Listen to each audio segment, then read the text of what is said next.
All right, welcome everyone, welcome. Getting settled here. Morning. Woo, everybody's popping in. Just got to get Edwin back in. It looks like he popped out. He was here for a quick sec. Hi, everyone.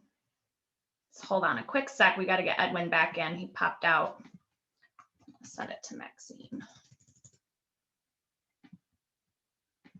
Hi, y'all. All right, there's Edwin. Welcome back, Edwin. If you can just unmute yourself and we'll get going. So I'm just going to quick intro Edwin. So welcome to the Grand Rapids breakout session. This is going to be a super relaxed, open discussion with Ed from City Built Brewery here in Grand Rapids, Michigan. Don't forget, you can use the chat to pop in questions as we go along and I'll monitor it. So a little background, Edwin has been the owner of City Built Brewery for 5 years. And previous to owning City Built, he worked 7 years as a financial advisor. Previous to that, he was an educator for alternative education and also at the Ionia prison, which I just think is like a crazy journey to brewing.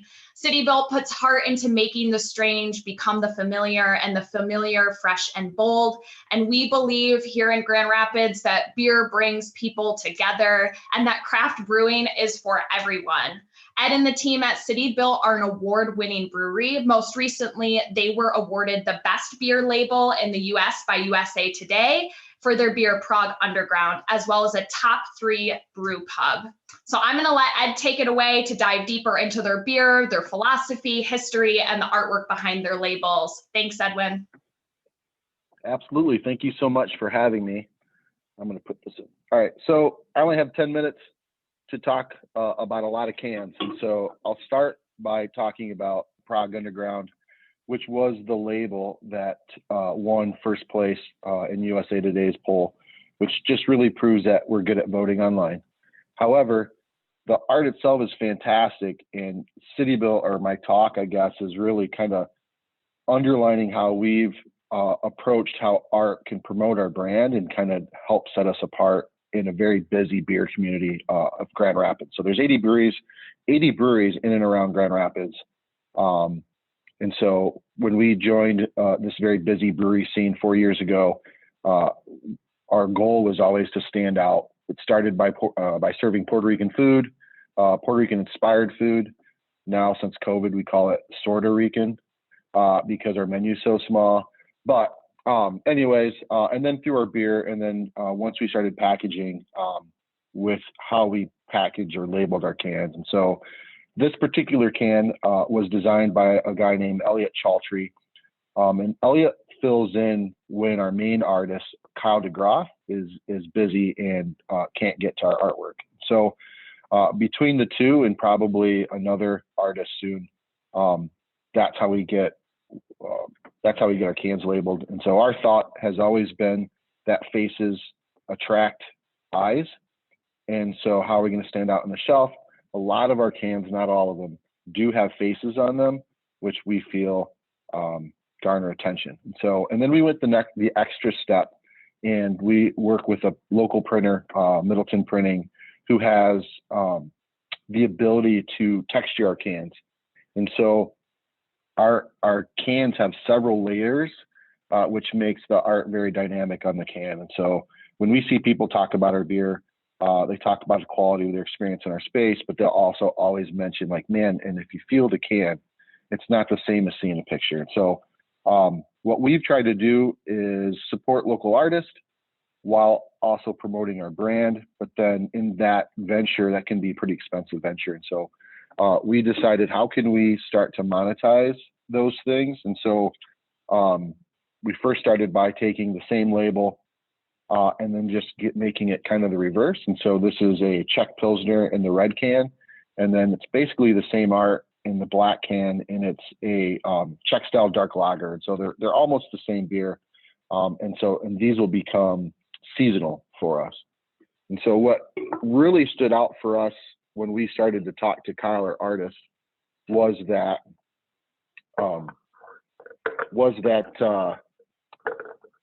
oftentimes his art would direct the branding. And so this particular series is called the Fibonacci Sequence, but really it is only called that because our artist gave us the art and apologized for it and said, hey, I'm sorry, I just couldn't get this numerology idea out of my head. And so the idea of Fibonacci sequence is this pattern of numbers, 1, 1, 2, 3, 5, 8, 13, and it goes on into infinity. And so his art represents like basically those numbers or that idea just spinning over the over those cans. So the original idea for us internally was what happens when you brew beer for 3 hours, for 5 hours, for 8 hours, for 13 hours, and then what's not pictured is we have a 21-hour beer and we boiled it through the night, and so that's all sitting in barrels currently. But we'll have a finishing part of the sequence. Even though the sequence goes forever, we just don't have time to boil beer all that long. So, but what we found is a lot of the art became a big part of our brand. And so oftentimes when we get art, we get the reason behind the art. And so that becomes part of the story of the can. And so this is where it all started for us and our artist. How we kind of stood out this year was that we accidentally ran the jewels on Run the Jewels, and we put their pistol and fist hands on our cans, which was not my intention. It was just honestly, when I asked for art, the idea was, hey man, Run the Jewels had these iconic album covers with these hands on them. I want to know what face belongs to those hands. And so he came up with these faces. My intention was not to have the pistol and fist on the cans. However, we had, just like today, we're packaging today, but we don't have our art yet. And so oftentimes we have bright cans without stickers on them. And so we're just in a hurry trying to catch up so we can sell beer. And so when I got the art, my heart kind of sank because I knew probably shouldn't put those hands on our cans, but because cans and beer was fitting, we said, let's just do it.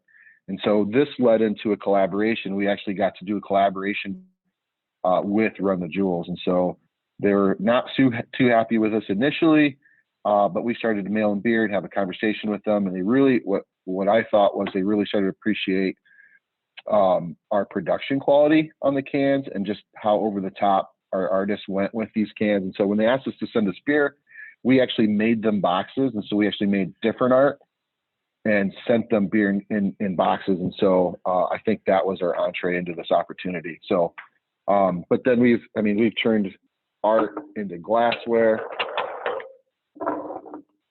And then most recently, we are going to take all the art that we came up with in 2020, and we're going to make a coffee table book. And so when we won the best beer label, the printer that we use, they use an Epson printer, and Epson USA found out. And so they actually want to help produce it with us and pay for it. And so we appreciate our artists a lot. It can be an expensive endeavor to support local artists or to support artists at all. But we found that with an attitude of there's always enough and thinking bigger than just the cost of the art, that there's definitely enough. There's definitely room to do that. Hey, Edwin, can you talk about the name behind some of your beers? So how do you come up with the names for them? Because there's certainly a level beyond just the label, the creativity of how you decide what you're going to name a beer. It's like naming a book or a piece of writing or a piece of music. So maybe you could dive into that a little bit. Sure. So oftentimes we are searching for a name. Sometimes we'll let the artist's art dictate what we're going to do. Like I said, the Fibonacci sequence came after the art. The Crown series, which was all the Run the Jewels cans, that came, the Crown series came because I spent a lot of time in my vehicle during the shutdown, dropping beer off around town. And so I listened to Run the Jewels nonstop. And one of the songs that came, that stuck out to me was this Crown song. And so there's just some lyrics in there that stood out. And so the names of the beers, Into the Murk, Into the Haze, Into the Fray, are all lyrics in the song.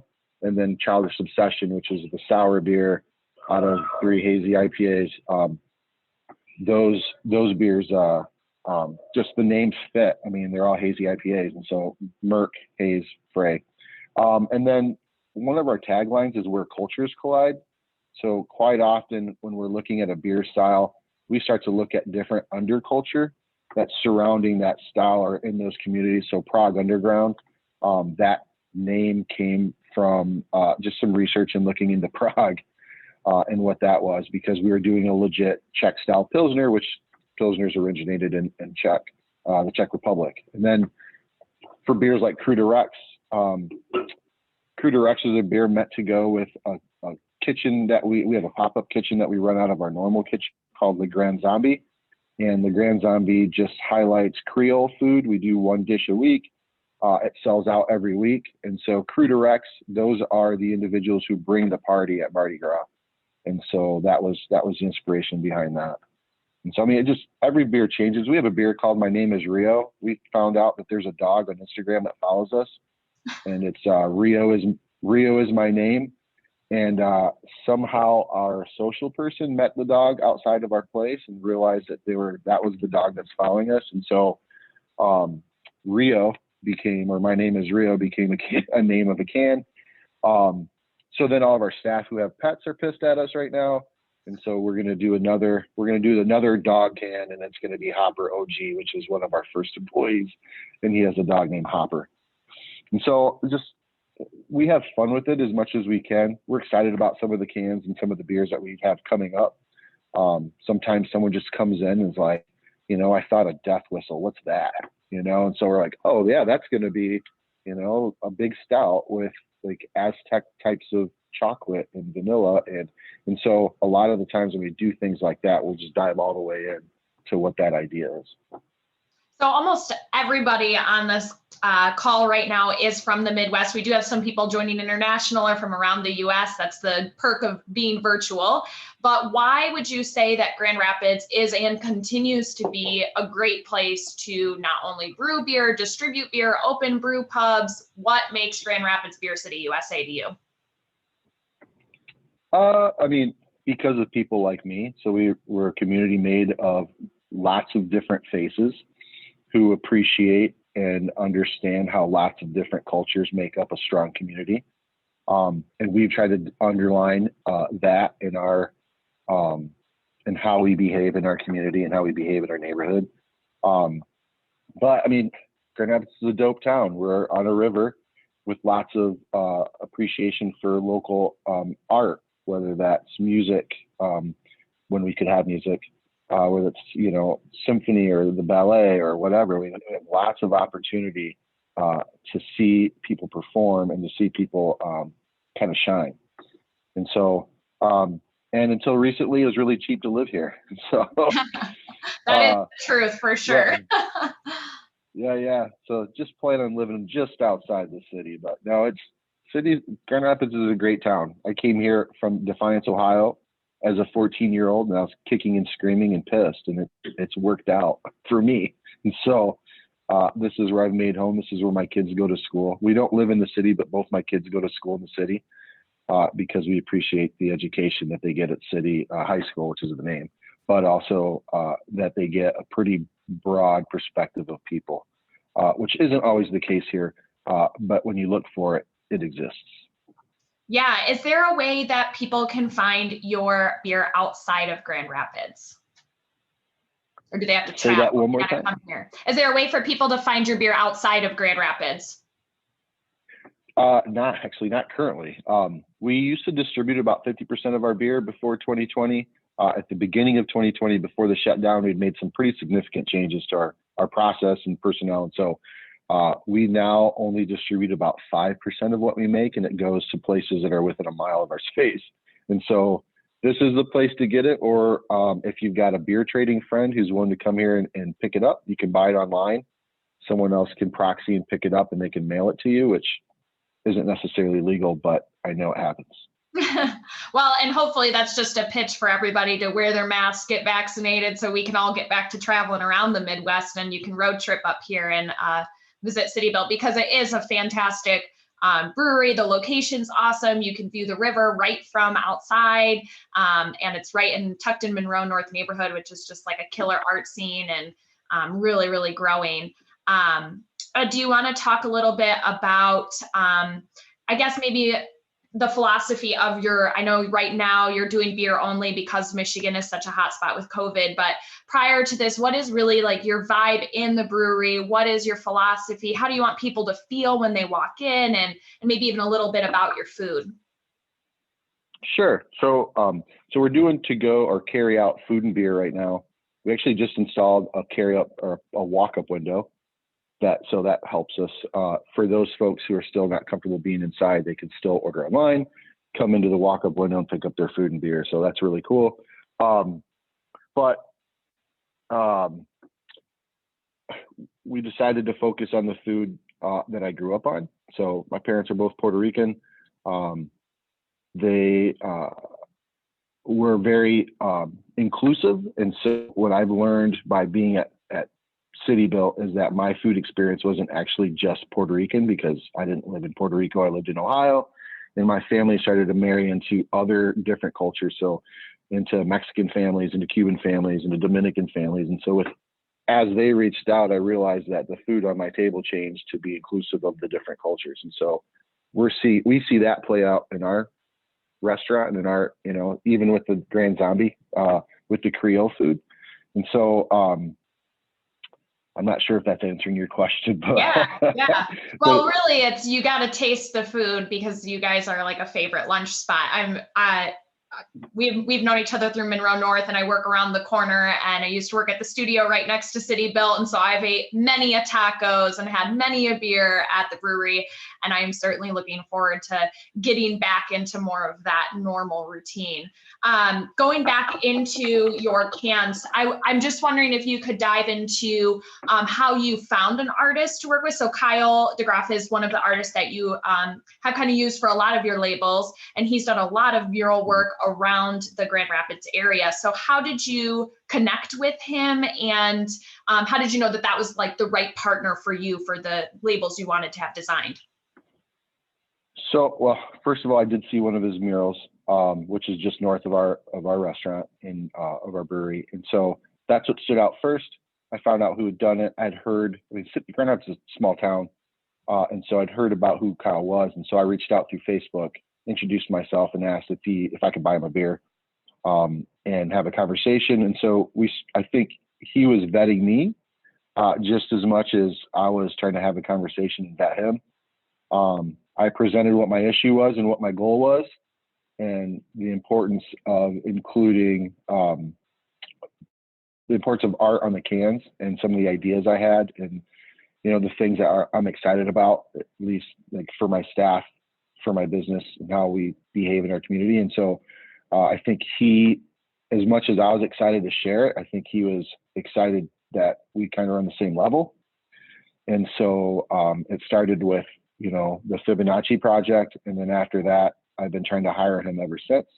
And so, but he's a busy guy. And so, but through that, I met Elliot. And so both these guys are just so talented, and both of them have actually full-time jobs outside of City Built doing the labels for us. And so the first, I think, part of the process was understanding like how long it would take him to design a label that really stuck out the way they do. And so I think he was working for like $10 an hour at first. And after doing a few labels, like, hey man, it takes me this many hours to do a label. And I was like, you shouldn't make that little. And I don't know that I can afford to pay you more for labels. So let's figure out how we can. So just through conversation, we realized, man, there's all these other opportunities to use this art. And so that's kind of how we got into that portion of it. But since then, we realized like we move faster than art can happen. And so now we're starting to think about what other local designers can we work with, and maybe that could be part of our story, City Built story. So, man, we worked with Kyle DeGraff and Elliot Chaltree for 2 years, and then we decided to work with this other artist, and then you'll start to see a progression and change, while also maintaining some brand, whatever you call that, like sticking to the brand. Thank you, integrity. Yes, yeah, that's an artist word. Well, Ed, thank you so much for joining us and talking about your beer and your amazing art. And I hope that everybody here gets to come in for a pint soon. And everyone, you can hit leave breakout room and we're going to hop back into the group. Thanks so much, Ed. Have a great day, everyone. Cheers.